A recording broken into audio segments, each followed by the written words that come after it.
Orang mohon maaf, dia berpendidikan tinggi, ahli Al-Quran, lulusan pondok pesantren, ya.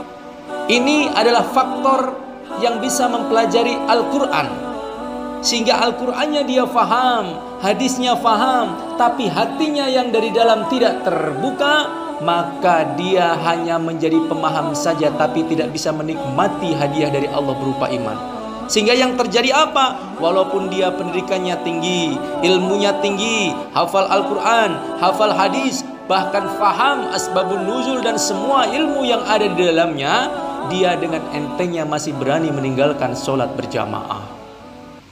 Tampaknya sepele, ya.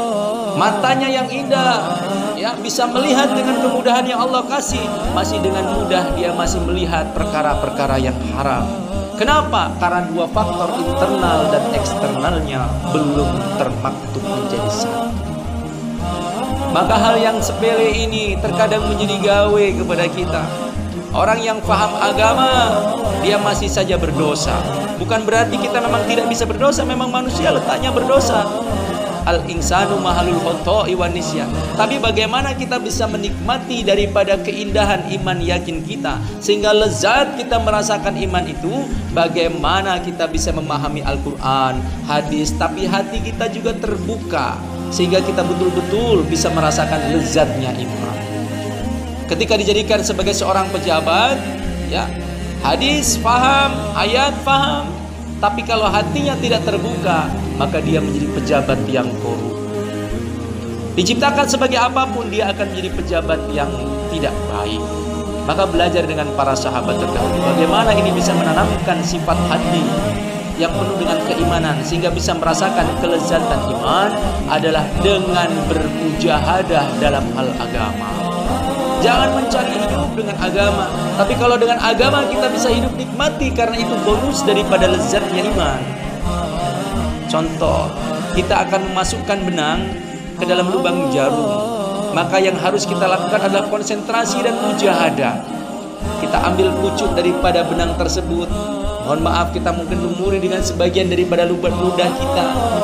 Kita jauhkan itu daripada lubangnya, kemudian kita coba incer. Kenapa? Ingin fokus supaya benang jarum tersebut mudah untuk masuk ke dalam lubang tersebut. Begitulah agama. Untuk mempelajari dunia saja kita perlu fokus.